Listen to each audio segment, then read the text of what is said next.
Jacob here with Saracenia Northwest. We've answered thousands of questions from carnivorous plant growers over the years, and this question I pulled from the archives from March 2023. I received a Drosera multifida a month ago. It looks like it's dying and burnt. The other sundew and buttywort are doing good. They're all next to each other getting fluorescent lights in the kitchen and a grow light. I filled the bottom of the container with distilled water. What's going on with the Drosera multifida? She sent us a couple of photos. The first photo shows a Drosera multifida with several leaves that died off. The single remaining leaf is hanging in there. When I zoom in on the photo, I can see that there isn't any dew on that leaf. The second photo shows the entire group of plants. There's a Drosera capensis on the left, a Pinguicula Aphrodite in the middle, and a Drosera multifida on the right. I have those same plants here with me: Drosera capensis, Pinguicula Aphrodite, and Drosera multifida. The smaller plants are what we typically ship out. The larger plants are mother plants that we use for propagation. This is how they look like when grown in optimal conditions. Now, I'm glad she sent a photo of her collection because it helped me figure out what was happening. Simply, her multifida is suffering from poor lighting.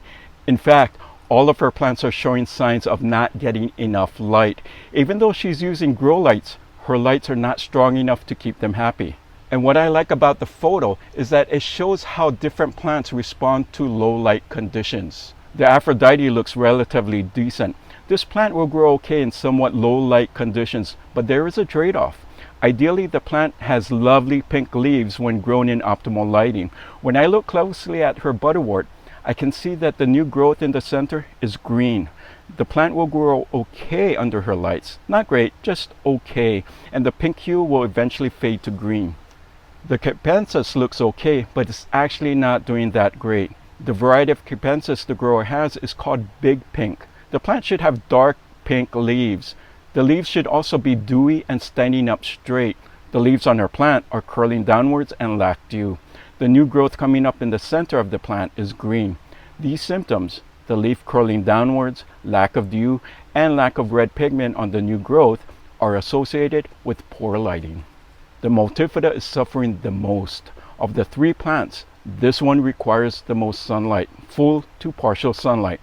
As the plant matures, the end of each leaf will branch out into multiple forks, giving its name, multifida. Over time, the red leaves will elongate and fall over from being top-heavy, and this is a normal characteristic for this plant.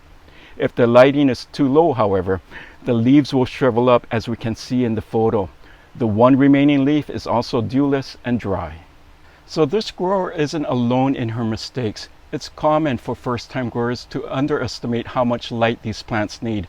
Sundews need energy to create the dewy secretion, and they get their energy from sugars they produce through photosynthesis. If there isn't enough photosynthesis, sundews will stop making dew, and you will end up with dry leaves. Based on all the questions we've gotten over the years, poor lighting is the #1 reason for dewless leaves, and if the lighting is bad enough, the plant will drop its leaves.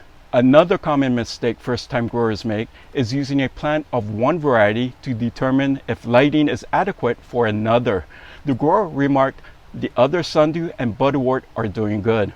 You can't use one species' growth habits to determine if whether your growing conditions are adequate for other species. You have to go by what the plants are telling you. Her buttywort looks good because of these three plants. It has the lowest minimum light requirement.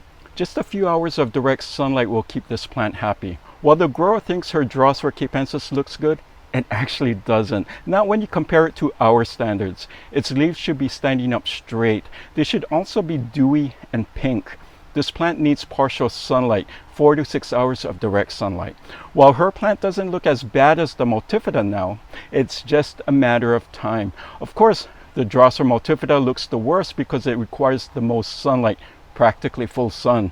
It is not tolerant to low light conditions. On top of that, she's using those purple LED lights. I'm not a fan of them, and not all plants grow well in our experiments with those lights. Some plants liked it, others did not. I told her she should switch to cool white LED shop lights.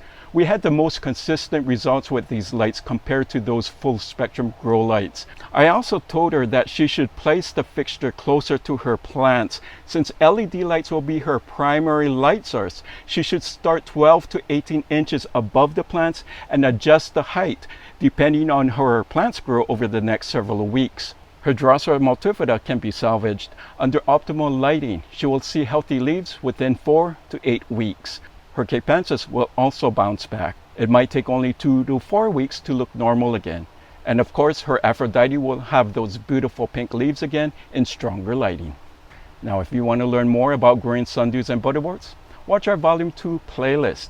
You can find the link to the playlist in the description below, or visit our website, growcarnivousplants.com, and look for the video playlist link.